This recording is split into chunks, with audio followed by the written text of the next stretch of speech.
1970년대 부산, 바다가 내려다 보이는 가파른 산동네. 부산 해안가 고층 빌딩이 즐비한 거리에서 검은색 벤츠가 멈춰 섰습니다.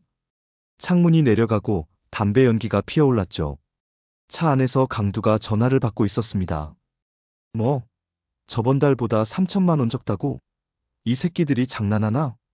강두는 35살의 부산 조직 중간 보스로 얼굴에 칼 자국이 있지만 값비싼 슈트를 입고 다니며 자신을 사업가라 부릅니다. 그의 눈에는 항상 계산기가 돌아가는 듯한 냉기가 서려 있었죠. 요즘 신흥회사들은 다 돈이 많단 말이야. 근데 우리한테 보호비는 안 준다? 말이 되나? 그는 조수석에 앉은 부하에게 명령했습니다. 리벨로 그룹 파일 내놔. 서류 속에는 신흥 IT 기업 리벨로 그룹의 사진과 정보가 들어 있었습니다. 특히 눈에 띄는 건 젊은 여성 CEO의 사진이었죠. 33, 박지연. 해외 유학파 출신으로 핀테크와 가상화폐로 급성장한 기업의 대표였습니다. 요즘 밀리는 거 많지? 여기서 한 건 터뜨리면 당분간은 숨통이 트이겠는데. 강두는 미소를 지었습니다. 그의 미소는 항상 불안감을 주는 법이었죠. 한편 리벨로 그룹 본사 앞. 햇볕이 내리쬐는 아침 6시, 모든 직원들이 출근하기 2시간 전이었습니다. 최영팔 할아버지는 이미 출근해 주차장 구역선을 점검하고 있었습니다. 76살의 나이에도 불구하고 그의 눈은 독수리처럼 날카로웠고 움직임은 정확했습니다. 라인이 흐려졌구나. 최영팔은 무릎을 굽히고 주차선을 다시 그렸습니다. 그는 평범한 주차요원 유니폼을 입고 있었지만 그의 자세와 눈빛에서는 보통 노인에게서 느껴지지 않는 긴장감이 흘렀습니다. 허리를 펴고 주변을 둘러보는 그의 눈동자는 주차장 구석구석을 스캔하듯 움직였죠. 멀리서 하이힐 소리가 들려오자 최영팔은 고개를 들었습니다. 오늘은 일찍 오셨네요, 박 대표님. 박지연이 놀란 듯한 표정으로 걸음을 멈췄습니다. 어머 할아버지, 제 발소리를 어떻게 아셨어요? 최영팔은 미소만 지었습니다. 저마다 걸음걸이에는 특징이 있습니다. 대표님은 항상 왼발에 힘을 조금 더 주시죠. 박지연은 웃으며 고개를 저었습니다. 할아버지는 정말 대단하시네요. 근데 왜 이렇게 일찍 나오세요? 정식 근무 시간보다 2시간이나 빠른데. 최영팔은 담담하게 대답했습니다. 습관이라 그렇습니다. 일찍 일어나야 하루가 길어지니까요. 박지연은 고개를 끄덕이곤 회사로 향했습니다. 최영팔은 그녀가 안전하게 건물에 들어가는 것을 확인한 후에야 다시 작업을 이어갔습니다. 그의 손은 주차선을 그리고 있었지만 눈은 끊임없이 주변을 살폈고 귀는 미세한 소리 하나하나를 놓치지 않았죠. 그것이 최영팔의 일상이었습니다. 아무도 모르는 혹은 아무도 알아채지 못하는 정밀한 감각으로 주변을 관찰하며 자신의 영역을 지켜나가는 것. 하지만 그 고요한 일상에 균열이 생기려 하고 있었습니다. 그날 오후 회의실에서 박지연은 임원들과 미팅을 하고 있었습니다. 다음 분기 투자 계획을 검토해 봤는데 보안 쪽에 좀 더 신경을 써야 할 것 같아요. 요즘 기업 대상 협박이 늘고 있다고 하네요. 임원 중 한 명이 고개를 끄덕였습니다. 맞습니다. 특히 강두라는 조폭이 요즘 신흥기업들을 노리고 있다고 합니다. 우리도 타깃이 될 수 있어요. 박지연은 잠시 생각에 잠겼습니다. 그때 창밖으로 주차장에서 일하는 최영팔의 모습이 보였죠. 오히려 편안함이 느껴졌습니다. 일단 지켜보죠. 우리는 우리 일에만 집중합시다. 하지만 그녀는 알지 못했습니다. 그들이 주차요원으로만 알고 있는 노인의 진짜 정체를, 그리고 그가 앞으로 그들의 운명에 얼마나 큰 영향을 미치게 될지를. 검은색 스포츠카 세대가 요란한 엔진 소리를 내며 리벨로 그룹 본사 앞에 나타났습니다. 오후 3시, 업무가 한창인 시간이었죠. 차들은 주차선을 무시한 채 건물 정문 앞에 비스듬히 서고 문이 열리더니 강두와 그의 부하들이 내렸습니다. 여기가 그 유명한 리벨로 그룹이구만. 생각보다 볼품없네. 강두는 쐐기머리에 검은 선글라스를 끼고 있었습니다. 그의 뒤로 4명의 부하들이 따라왔죠. 그들은 주차장 바닥에 담배꽁초를 버리고 일부러 큰 소리로 욕설을 내뱉으며 위압감을 조성했습니다. 사장실이 어디야? 인사나 드리러 가야지. 그들이 건물로 향하려는 순간 한 노인이 조용히 그들 앞에 나타났습니다. 최영팔은 빗자루를 들고 있었고 평범한 청소부처럼 보였죠. 손님들, 여기는 지정된 주차구역이 있습니다. 차를 옮겨주시겠습니까? 최영팔의 목소리는 나이에 어울리게 약간 떨렸지만 그의 눈빛만큼은 단호했습니다. 강두는 잠시 어리둥절했다가 비웃음을 터뜨렸습니다. 뭐라고? 이 늙은이가 미쳤나? 강두의 부하 중 하나가 앞으로 나섰습니다. 할배, 길 비키라. 우리가 누군지 알고 까불어. 최영팔은 미동도 하지 않았습니다. 차, 이 라인 넘으면 안 됩니다. 나가주이소. 야, 이 할배 귀가 안 들리나 보다. 좀 크게 말해줘야겠네. 부하가 최영팔의 어깨를 거칠게 잡았습니다. 그 순간 일어난 일은 너무 빨라서 아무도 제대로 보지 못했습니다. 단지 결과만 볼 수 있었죠. 으악!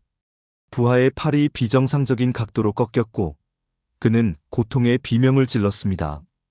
최영팔은 여전히 조용한 표정이었지만 그의 손은 이제 빗자루가 아닌 부하의 팔을 붙잡고 있었습니다. 뭐야 이거? 다른 부하들이 달려들었지만 그들도 곧 바닥에 쓰러졌습니다. 한 놈은 목이 조여 숨을 제대로 쉬지 못했고 다른 한 놈은 무릎을 맞고 털썩 주저앉았죠. 불과 3초 만의 일이었습니다. 강두는 당황한 표정으로 뒤로 물러섰습니다. 방금 전까지 허약해 보이던 노인이 눈 깜짝할 사이에 그의 부하들을 제압한 것입니다. 그의 눈앞에서 일어난 일이지만 믿기지 않았죠. 최영팔은 강두를 똑바로 바라보며 말했습니다. 한 번만 더 이 건물에 오면 너그 장지는 내가 파줄기라. 부산 사투리가 섞인 그의 목소리에는 살기가 느껴졌습니다. 강두는 처음으로 진짜 공포를 느꼈습니다. 그의 손이 떨리기 시작했죠. 이 미친놈이. 강두는 겨우 그 말을 내뱉고는 부하들을 끌고 황급히 자리를 떠났습니다. 차에 오르며 그는 뒤돌아보았고 최영팔이 여전히 같은 자리에 서서 그를 바라보고 있는 것을 발견했습니다. 그 눈빛에는 인간이 아닌 무언가가 깃들어 있었죠. 건물 안에서 이 광경을 목격한 직원들은 놀라움에 말을 잇지 못했습니다. 창가에 서 있던 박지연도 예외는 아니었습니다. 저게 최할아버지? 그녀의 옆에 선 비서가 떨리는 목소리로 말했습니다. 대표님, 방금 그 사람들이 강두 패거리 같은데요. 부산에서 악명 높은 조직에. 박지연은 말없이 창밖을 바라보았습니다. 최영팔은 다시 평범한 노인의 모습으로 돌아가 담배꽁초를 줍고 있었습니다. 마치 방금 전의 일이 환상이었던 것처럼 말이죠. 비서실장님, 최영팔 할아버지 인사 기록 좀 확인해 주세요. 박지연의 목소리는 차분했지만 그녀의 눈빛은 흔들리고 있었습니다. 그녀는 알았습니다. 방금 전까지 그저 성실한 주차요원으로만 여겼던 노인의 정체가 전혀 다를 수 있다는 것을. 그날 저녁 최영팔은 평소와 같이 정확히 6시에 퇴근했습니다. 그는 낡은 자전거에 올라 천천히 페달을 밟았습니다. 그의 표정은 평온했지만 내면에서는 오랜 기억들이 꿈틀거리고 있었죠. 다시 시작되는 건가? 그는 중얼거렸습니다. 바닷바람이 그의 희끗한 머리카락을 흩날렸습니다. 그의 눈에는 이제 지울 수 없는 과거의 그림자가 드리워져 있었습니다. 오랫동안 묻어두었던, 그러나 결코 사라지지 않았던 그림자가. 강두는 병원 침대에 누워 깁스를 한 오른팔을 내려다보았습니다. 통증보다 더 견디기 힘든 것은 치욕감이었죠. 부산의 중간 보스가 한 노인에게 당했다는 소문이 퍼지면 그의 체면은 말 그대로 바닥에 떨어질 테니까요. 대체 저 할배가 누구야? 어떻게 내 팔을 이렇게. 강두의 목소리에는 분노와 두려움이 섞여 있었습니다. 그의 부하 3명이 침대 주변에 서 있었고 모두 멍이 들거나 붕대를 감고 있었죠. 형님, 알아봤습니다. 저 노인네 리벨로 그룹 주차요원으로 일한 지 2년 됐다고 합니다. 이름은 최영팔, 76살. 강두는 코웃음을 쳤습니다. 76? 말도 안 돼. 움직임이 그렇게 빠를 리가 없어. 부하 중 한 명이 목소리를 낮추어 말했습니다. 근데 형님, 이상한 소문이 있습니다. 저 할배, 예전에 뭔가 특수한 일을 했다고. 강두는 눈을 치켜떴습니다. 뭐, 뭔 특수한 일? 자세히는 모르겠습니다. 근데 군대 쪽이라고 하더라고요. 강두는 잠시 생각에 잠겼습니다. 그의 머릿속에서 퍼즐 조각이 맞춰지기 시작했죠. 그래, 이제 이해가 간다. 저 늙은이, 뭔가 특수부대 출신이겠지. 그러니까 저런 몸놀림이. 강두는 갑자기 웃음을 터뜨렸습니다. 부하들은 어리둥절한 표정으로 그를 바라보았죠. 야, 이거 오히려 좋은 거 아니야? 이렇게 특별한 놈이 우리한테 걸려들었는데. 그는 휴대폰을 꺼내 번호를 눌렀습니다. 여보세요, 김 변호사님? 나 강두입니다. 부탁 좀 들어주시겠습니까? 옛날 군 기록 좀 확인해 주셨으면 하는데. 한편 리벨로 그룹 본사에서는 최영팔에 대한 조사가 은밀하게 진행되고 있었습니다. 박지연은 인사팀장과 함께 그의 기록을 검토하고 있었죠. 이상합니다, 대표님. 최영팔 씨의 이력서에는 별다른 내용이 없어요. 평범한 회사원으로 정년 퇴직 후 우리 회사에 지원했다고만 나와 있습니다. 박지연은 고개를 저었습니다. 그럴 리가 없어요. 어제 본 그 몸놀림은 뭔가 다른 배경이 있을 거예요. 인사팀장이 조심스럽게 말했습니다.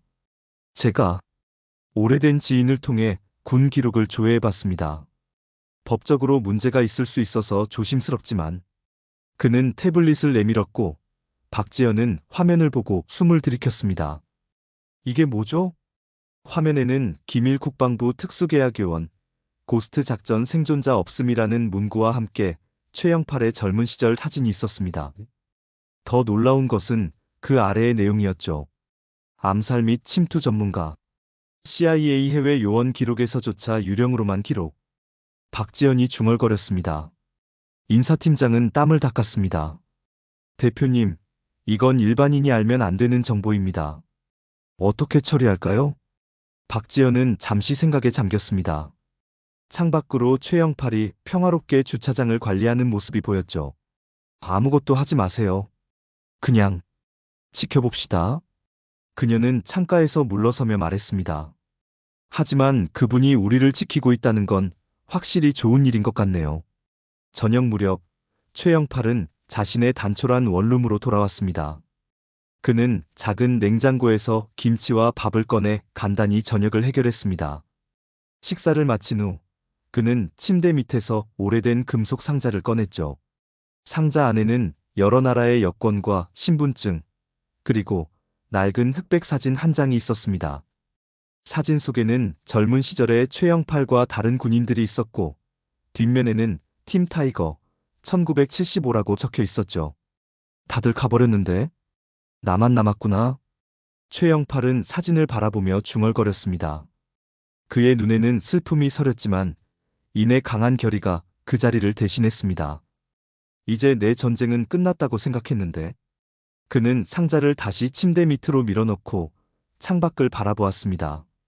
부산의 밤바다가 그의 창문에 어른거렸죠. 평화로워 보였지만 최영팔은 알았습니다. 곧 폭풍이 몰아칠 것이라는 사실을. 강두는 쾌적한 병실 창문 너머로 바다를 바라보고 있었습니다. 어둠이 내리기 시작했고 그의 표정도 점점 어두워졌죠. 휴대폰이 울리자 그는 미간을 찌푸렸습니다. 여보세요? 돈은 언제 갚을 거야? 이자가 불어나고 있다는 거 알지? 강두는 입술을 깨물었습니다.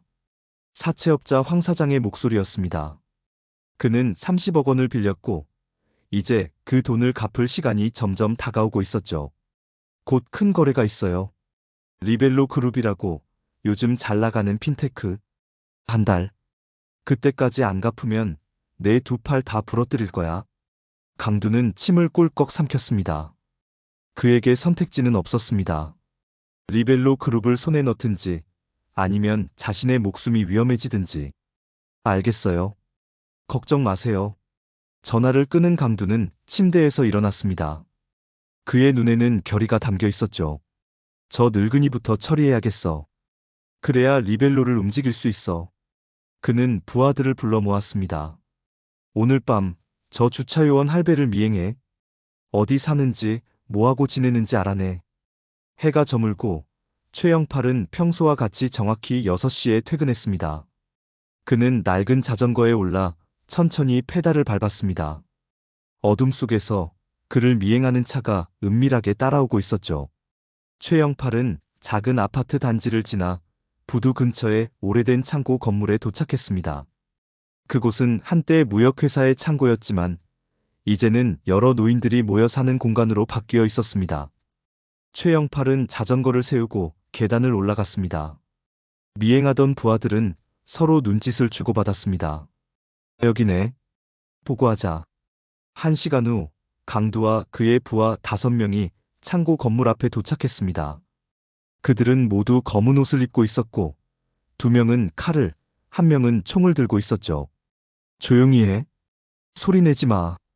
그들은 건물로 들어갔습니다. 최영팔의 방은 3층 끝에 있었죠.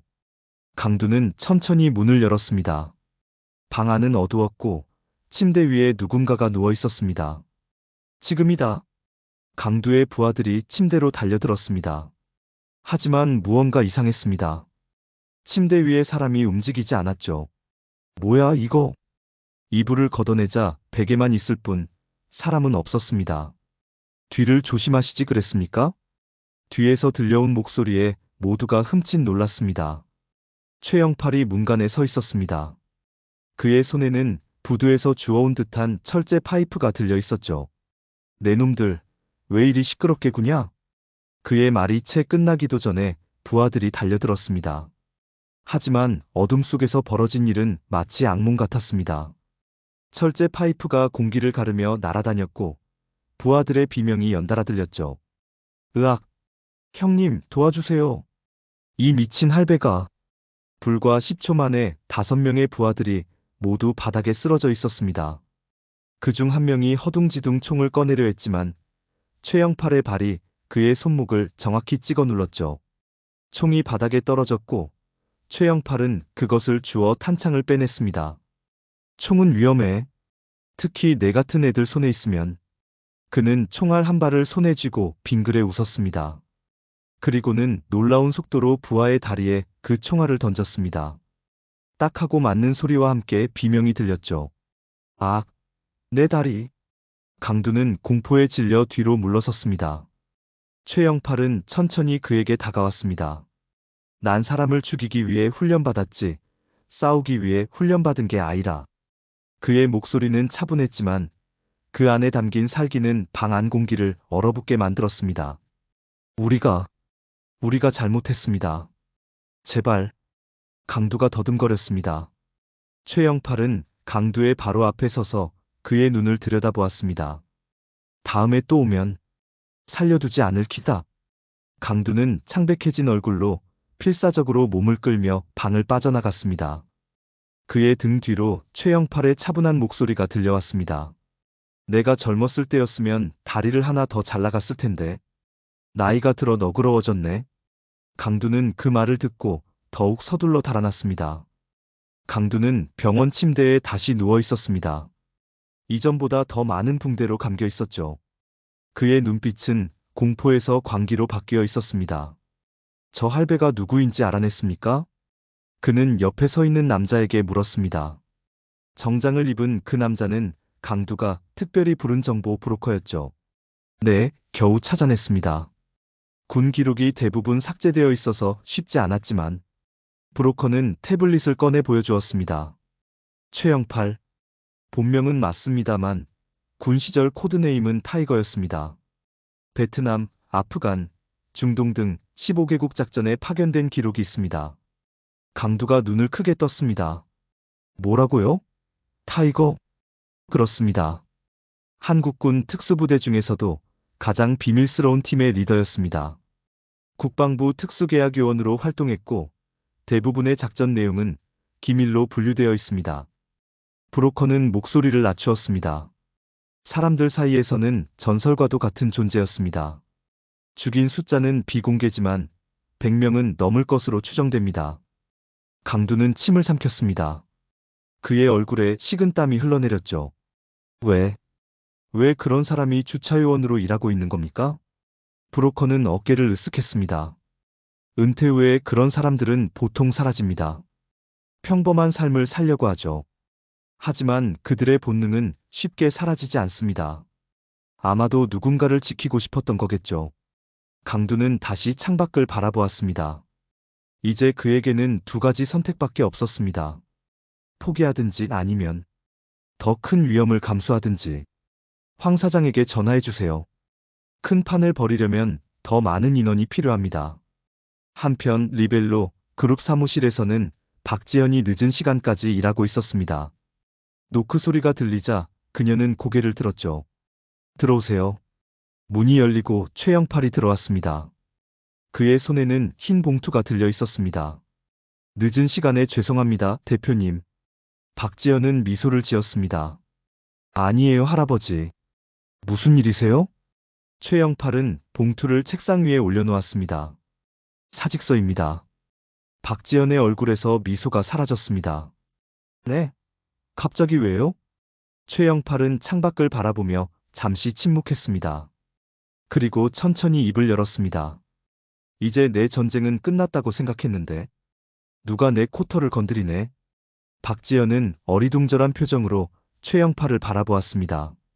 할아버지, 그날 일은 우연히 본 건데 혹시 그게... 최영팔은 고개를 저었습니다. 대표님, 저는 위험한 사람입니다. 제가 있으면 회사에도 해가 될 수 있습니다. 박지연은 자리에서 일어났습니다. 그녀의 눈에는 결의가 담겨 있었죠. 저희가 할아버지 기록을 조사했어요. 최영팔의 눈이 살짝 커졌지만 곧 평온한 표정으로 돌아왔습니다. 그럼 더 이해하실 겁니다. 왜 제가 떠나야 하는지. 아니요, 오히려 반대예요. 박지연이 단호하게 말했습니다. 저희를 지켜주세요. 경찰도 못 믿겠어요. 강두 같은 사람들은 돈으로 그들을 매수할 수 있다는 걸 알아요. 최영팔은 잠시 생각에 잠겼습니다. 그의 굳은 표정에 균열이 생겼죠. 젊은 시절 저는 많은 생명을 빼앗았습니다. 이제는 그냥 평화롭게 살고 싶었을 뿐인데. 박지연은 조심스럽게 그의 손을 잡았습니다. 지금은 생명을 지키는 일을 하실 수 있어요. 우리 직원 100명의 일자리와 꿈을 지켜주세요. 최영팔의 눈에 오랜 기억들이 스쳐 지나갔습니다. 그는 천천히 사직서를 집어들었습니다. 한 번만 더 하겠습니다. 그날 밤 최영팔은 자신의 방으로 돌아가 침대 밑에서 금속 상자를 꺼냈습니다. 이번에는 사진 아래에 있는 작은 열쇠를 집어들었죠. 그 열쇠로 방 한쪽에 있는 낡은 장롱을 열자 그 안에는 또 다른 금속 상자가 있었습니다. 최영팔은 깊은 숨을 내쉬고 상자를 열었습니다. 그 안에는 오래전에 사용했던 장비들이 정돈되어 있었습니다. 그는 천천히 그것들을 하나씩 꺼내 살펴보았죠. 다시 시작하는 건가? 마지막으로 그의 눈빛이 변했습니다. 주차요원 최영팔은 사라지고 전설적인 암살자 타이거가 그 자리에 돌아온 것 같았습니다. 아침 8시 리벨로 그룹 직원들이 평소처럼 출근하고 있었습니다. 하지만 오늘은 평소와 다른 점이 있었죠. 주차장에 검은색 밴 2대가 주차되어 있었고 몇몇 수상한 남자들이 건물 주변을 서성이고 있었습니다. 최영팔은 평소보다 일찍 7시에 도착해 상황을 살피고 있었습니다. 그의 눈은 자연스럽게 주변의 모든 것을 스캔했죠. 검은색 밴, 낯선 남자들, 조금 전에 본 지하주차장으로 들어가는 트럭까지. 뭔가 이상해. 그는 중얼거렸습니다. 직감이 그에게 위험을 경고하고 있었죠. 최영팔은 급히 자전거를 타고 지하주차장으로 향했습니다. 그곳에 도착했을 때 그는 놀라운 광경을 목격했습니다. 강두와 그의 부하들, 최소한 20명 이상이 주차장을 장악하고 있었습니다. 그들은 모두 무장을 하고 있었고 몇몇은 방탄복까지 입고 있었죠. 그리고 그 가운데에는 묶인 채 끌려오는 박지연의 모습이 보였습니다. 대표님! 최영팔이 소리쳤지만 이미 늦었습니다. 그들은 박지연을 엘리베이터에 태워 올려보냈고 주차장 입구는 모두 봉쇄되었습니다. 최영팔은 서둘러 뒤로 물러났습니다. 지금은 정면 돌파할 때가 아니었죠. 건물 밖으로 나온 최영팔은 휴대폰을 꺼내 보안팀에 연락했습니다. 본사 상황 어떤가? 최 선생님, 큰일 났습니다. 무장한 남자들이 건물을 점거했어요. 대표님이 인질로 잡혔고 직원들은 모두 회의실에 갇혔습니다. 최영팔의 표정이 어두워졌습니다. 경찰은? 그들이 경고했습니다. 경찰에 연락하면 인질을 해치겠다고. 최영팔은 잠시 생각에 잠겼습니다. 그리고 조용히 말했습니다. 건물 도면을 보내줄 수 있나? 10분 후 최영팔은 근처 카페에 앉아 태블릿으로 건물 도면을 확인하고 있었습니다. 그는 침착하게 각 층의 구조를 분석하며 머릿속으로 계획을 세웠습니다. 하지만 혼자서 20명 이상의 무장한 적을 상대하기에는 나이가 너무 많았죠. 도움이 필요해. 그는 잠시 망설이다가 휴대폰을 꺼내 오래된 번호를 눌렀습니다. 신호음이 3번 울리고 누군가가 전화를 받았습니다. 누구시오? 나다 영팔이. 잠시 침묵이 흘렀습니다. 그리고 놀라움이 섞인 목소리가 들렸죠. 타이거? 믿을 수 없군. 살아있었나? 레드폭스. 아직도 그 이름을 쓰나? 전화기 너머에서 웃음소리가 들렸습니다. 은퇴했다고 했잖아. 근데 왜? 최영팔은 깊은 숨을 내쉬었습니다. 마지막 부탁 하나만 들어줄 수 있겠나? 다시 잠시 침묵이 흘렀습니다. 그리고 단호한 대답이 들렸죠. 어디로 가면 되지? 한편 리벨로 그룹 20층 대표 사무실에서는 강두가 박지현을 의자에 묶어놓고 으스대고 있었습니다. 이제 다 끝났다. 경찰도 못 들어와. 이건 전쟁이야. 박지현은 공포에 질려 있었지만 최대한 침착함을 유지하려 했습니다. 무슨 짓을 하는 거예요? 여기서 빠져나갈 수 없을 거예요. 강두는 웃음을 터뜨렸습니다. 걱정 마. 나는 빠져나갈 계획이 있어. 단지 네 회사가 필요한 거지. 그는 서류 뭉치를 꺼내 박지현 앞에 던졌습니다. 여기 서명해. 회사 지분 51%를 내게 넘기는 계약서야. 박지현은 고개를 저었습니다. 절대 안 돼요. 강두의 눈빛이 험악해졌습니다. 그럼 내 직원들 한 명씩 처리해야겠네. 누구부터 시작할까? 그때 그의 휴대폰이 울렸습니다. 여보세요. 뭐라고? 지하 주차장에 수상한 노인이 있었다고? 강두의 얼굴이 창백해졌습니다. 찾아. 당장 찾아내. 그는 전화를 끊고 박지현을 노려보았습니다. 너희 주차요원 할배 어디 있어? 박지현은 눈을 크게 떴습니다. 희망의 불씨가 피어오르기 시작했죠. 모르겠어요. 하지만 그분이 오신다면 당신들은 끝난 거예요. 강두는 이를 갈았습니다. 끝난 건 너희야. 이 건물은 이제 성이야. 들어올 수 있을 것 같아? 건물 밖 최영팔은 자신의 자전거를 타고 있었습니다. 그는 주변을 살피다가 이상한 점을 발견했죠. 건물 뒤편에 주차된 트럭. 그것은 아침에 봤던 바로 그 트럭이었습니다. 최영팔은 조용히 트럭 뒤로 다가가 조심스럽게 문을 열었습니다. 그 안에는 중무장한 사내가 잠들어 있었죠. 최영팔은 재빨리 그를 제압하고 그의 무전기를 가져왔습니다. 수신 타이거. 대상 제거 요청 승인. 그는 무전기에 대고 말했습니다. 잠시 후 응답이 왔습니다. 송신 레드폭스. 승인 확인. 위치로 향하는 중. 최영팔은 트럭 안을 살피다 작은 노트북을 발견했습니다. 화면에는 건물 내부 감시 카메라 화면이 떠 있었죠. 그는 잠시 화면을 살펴보다가 주머니에서 작은 단말기를 꺼냈습니다. 이제 시작이다. 최영팔은 건물 뒤편의 비상구로 조용히 들어섰습니다. 그는 이제 평소의 주차요원 모습이 아니었죠. 검은색 작업복으로 갈아입었고 허리에는 커스텀 나이프가, 어깨에는 작은 배낭이 매여 있었습니다. 비상구는 강두의 부하들이 지키고 있었지만 최영팔은 이미 감시 카메라 영상을 통해 그들의 위치를 파악하고 있었습니다. 첫 번째 경비원이 담배를 피우러 나왔을 때 최영팔은 순식간에 그를 제압했습니다. 누구? 경비원의 말은 끝나지 못했습니다. 최영팔의 손이 그의 목을 정확히 눌렀고 그는 의식을 잃었죠. 최영팔은 그를 끌고 가 창고에 숨겼습니다. 한 명 해결. 최영팔은 중얼거렸습니다. 그리고 배낭에서 작은 드론을 꺼냈습니다. 그는 태블릿으로 드론을 조종해 건물 내부를 살폈죠. 감시 카메라 화면과 드론 영상을 종합해 그는 적의 위치를 정확히 파악했습니다. 1층 넷, 8층 셋, 20층 대표실에 8, 총 25명. 그는 조용히 통계를 냈습니다. 그리고 무전기를 들었죠. 레드폭스, 어디야? 서쪽 비상계단에 있어. 내 뒤에서 3명 처리했어. 최영팔은 미소를 지었습니다. 아직도 솜씨가 좋구만. 늙은이가 말이 많네. 계획이 뭐지? 최영팔은 건물 도면을 보며 말했습니다. 난 위로 올라가 대표를 구출한다. 넌 여기 1층부터 차례로 정리해. 소리 내지 말고. 알았어. 조심해, 타이거.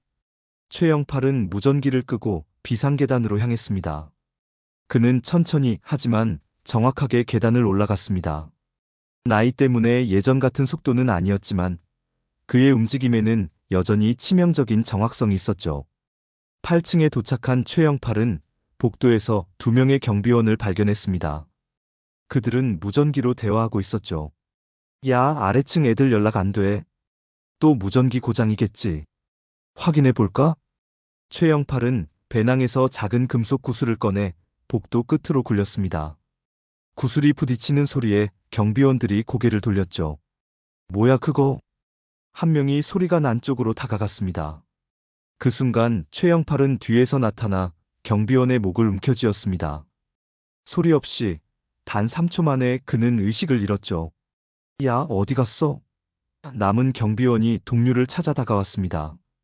그가 모퉁이를 돌자 최영팔의 주먹이 정확히 그의 턱을 강타했습니다. 충격으로 경비원은 즉시 쓰러졌죠. 이 XX 사람이 사라졌어. 진짜 귀신 아니가? 무전기에서 누군가의 목소리가 들려왔습니다. 최영팔은 무전기를 주워 귀에 대고 들었습니다. 강도의 부하들 사이에 공포가 퍼지고 있었죠. 야, 지하에 2명, 1층에 3명이 연락이 안 돼. 어떻게 된 거야? 경찰인가? 아니, 경찰은 아직 포위만 하고 있어. 그럼 누구야? 공포에 질린 목소리가 들렸습니다. 설마, 그 할배? 최영팔은 무전기를 끄고 계속해서 위층으로 올라갔습니다.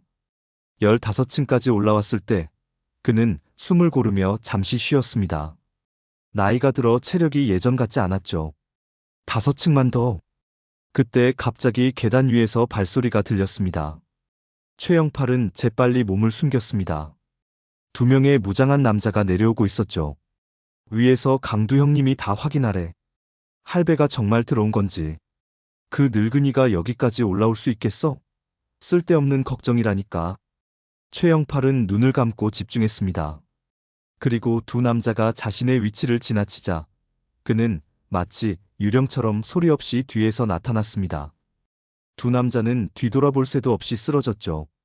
늙은이라고 얕보면 안 되는 법이야. 최영팔은 중얼거렸습니다. 그리고 계속해서 계단을 올랐습니다.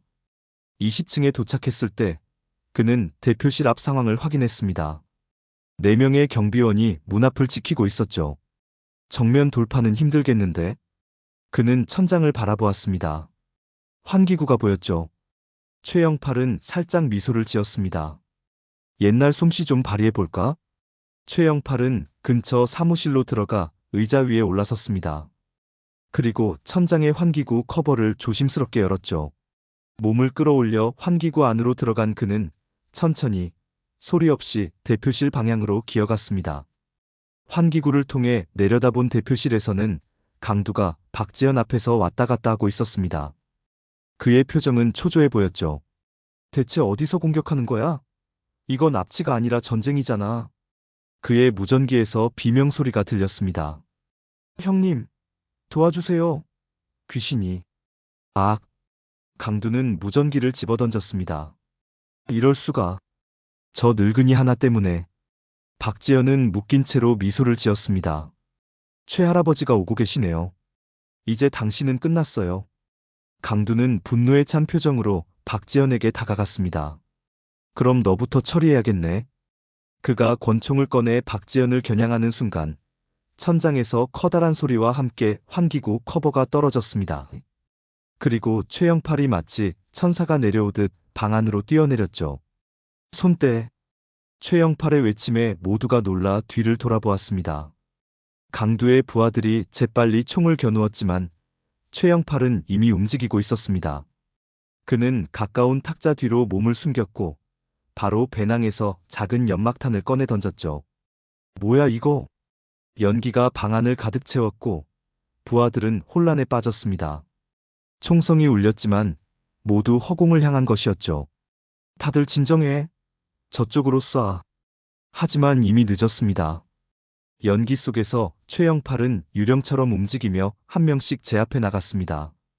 그의 움직임은 느렸지만 정확했고 매 타격마다 한 명씩 쓰러졌죠. 뭐야? 어디야? 옆에 있어. 쏴. 부하들이 서로를 향해 총을 쏘는 혼란이 이어졌고 연기가 거칠 때쯤 방 안에는 강두와 박지연만이 남아 있었습니다. 강두는 이제 박지연의 뒤에 서서 그녀의 목에 칼을 들이대고 있었죠. 더 이상 움직이지 마, 늙은이. 움직이면 이 여자 죽는다. 최영팔은 천천히 자세를 풀고 강두를 바라보았습니다. 젊은 친구 많이 당황했네. 강두는 이를 갈았습니다. 닥쳐. 넌 대체 뭐야? 어떻게 혼자서 20명을 제압한 거지? 최영팔은 담담하게 대답했습니다. 난 혼자가 아니야. 내 오랜 친구도 있고. 그는 잠시 멈추더니 천천히 미소 지었습니다. 그리고 이분도 계시지. 강두가 어리둥절한 표정으로 뒤를 돌아보려는 순간 그의 뒤에서 문이 열리고 또 다른 노인이 서 있었습니다. 레드폭스였죠. 타이거 늦었나? 강두가 놀라 돌아보는 순간 박지연은 기회를 놓치지 않고 그의 팔을 물었습니다. 순간적인 고통에 강두의 손에서 칼이 떨어졌고 최영팔은 그 틈을 놓치지 않았습니다. 그는 재빨리 다가가 강두의 팔을 비틀어 잡았습니다. 끝났다, 젊은이. 강두는 필사적으로 몸부림쳤습니다. 놓으라고. 너흰내가 누군지 몰라. 내가 얼마나 많은 사람들을. 최영팔이 그의 말을 자르며 말했습니다. 넌 세상을 배운 적이 없다. 난 세상을 버텨야 했던 놈이다. 그리고 강두를 창가로 끌고 갔습니다. 아래에는 경찰차들이 늘어서 있었죠. 선택해라. 투항하든지 아니면. 강두는 창밖을 내려다보았습니다. 20층 높이에서 내려다본 지상은 아득했죠. 그의 눈에 절망이 깃들었습니다. 이건 불공평해. 강두는 몸부림치며 최영팔의 손을 뿌리쳤습니다. 그 순간 그의 몸이 균형을 잃고 창문을 향해 비틀거렸고 최영팔이 그를 잡으려 했지만 이미 늦었습니다. 강두의 몸이 창밖으로 떨어져 나갔습니다. 안 돼. 최영팔의 절규가 공허하게 울렸습니다. 리벨로 그룹 건물 앞은 경찰과 구급차 그리고 기자들로 가득 찼습니다. 박지연은 담요를 걸친 채 경찰의 질문에 대답하고 있었죠. 납치범 강두는 저항하다가 창문에서 추락했습니다. 최영팔 씨가 저를 구하려다 일어난 불의의 사고였어요. 경찰은 고개를 끄덕였습니다. 알겠습니다. 그런데 다른 범인들은 어떻게 모두 제압되었습니까? 최영팔 씨 혼자서는 불가능했을 텐데요. 박지연은 살짝 미소를 지었습니다. 글쎄요, 저도 모르겠네요. 아마도 그분의 군 경험이 도움이 되었겠죠. 멀리서 최영팔이 다른 경찰과 이야기하는 모습이 보였습니다. 그의 옆에는 레드폭스의 모습은 보이지 않았죠. 마치 유령처럼 사라진 듯 했습니다. 경찰 조사가 끝나고 박지연은 최영팔에게 다가갔습니다.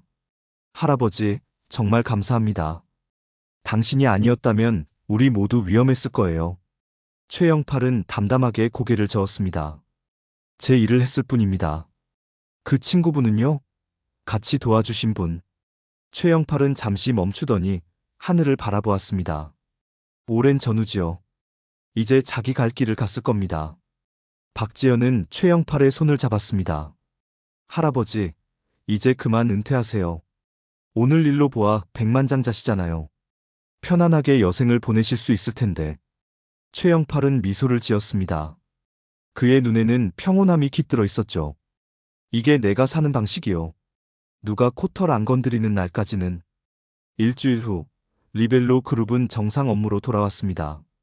경찰은 강도 실종으로 사건을 마무리했고 언론의 관심도 서서히 사그라들었죠. 박지연은 사무실 창가에서 주차장을 내려다보았습니다. 최영팔은 평소와 같이 일찍 출근해 주차선을 정비하고 있었습니다. 마치 그날의 사건이 없었던 것처럼 그는 다시 평범한 주차요원으로 돌아와 있었죠. 대표님, 회의 10분 전입니다. 비서의 목소리에 박지연은 고개를 돌렸습니다. 네, 알겠어요. 그녀는 다시 창밖을 바라보았습니다. 최영팔이 주차장에 들어오는 차를 안내하는 모습이 보였죠. 그의 몸짓은 정확했고 눈빛은 여전히 날카로웠습니다. 우리의 수호천사. 박지연은 중얼거렸습니다. 그리고 회의실로 향했습니다. 저녁이 되자 최영팔은 평소와 같이 정확히 6시에 퇴근했습니다. 그는 자전거를 타고 천천히 도로를 달렸습니다. 바닷바람이 그의 얼굴을 스쳤고 해가 지는 부산 앞바다는 황금빛으로 물들어 있었죠. 집에 도착한 최영팔은 오래된 사진첩을 꺼내 펼쳤습니다. 그 안에는 젊은 시절 동료들과 함께한 사진들이 있었습니다. 레드폭스, 블루이글, 그린스네이크. 모두 이제는 세상을 떠났거나 자취를 감춘 전우들이었죠. 다들 잘 지내나? 그는 중얼거렸습니다. 그때 창문을 통해 작은 봉투가 날아들었습니다. 최영팔은 놀라지 않고 봉투를 집어들었습니다. 열어보니 짧은 메모와 함께 낡은 군번줄이 들어있었죠. 타이거, 아직 끝나지 않았다. -RF. 최영팔은 미소를 지었습니다. 그리고 군번줄을 손에 꼭 쥐었죠. 그래, 아직 끝나지 않았지. 다음 날 아침, 최영팔은 여느 때와 같이 6시 정각에 리벨로 그룹 주차장에 도착했습니다. 그는 빗자루를 들고 주차선을 정비하기 시작했죠. 그의 얼굴에는 평온함이 깃들어 있었습니다. 하지만 그의 날카로운 눈빛은 여전히 주변을 살피고 있었고 그의 예민한 귀는 모든 소리를 놓치지 않았습니다. 그는 언제든 다시 타이거로 돌아갈 준비가 되어 있었죠. 이것이 최영팔의 삶이었습니다. 평화로운 일상 속에 숨겨진 전사의 삶. 그는 이제 주차선을 지키는 노인이었지만 동시에 필요할 때면 언제든 그림자 속에서 나타나 세상을 지키는 전설적인 암살자이기도 했습니다. 주차장 구석에서 빗자루를 들고 일하는 노인은 과연 누구일까요? 단순한 주차요원인지 아니면 당신의 안전을 위해 잠들지 않는 수호자인지 아무도 확실히 알 수 없을 겁니다. 하지만 한 가지 확실한 것은 최영팔이라는 이름의 그 노인이 당신의 코털을 건드리게 하지는 말아야 한다는 것입니다. 그렇지 않으면 당신의 장지는 그가 파줄지도 모르니까요.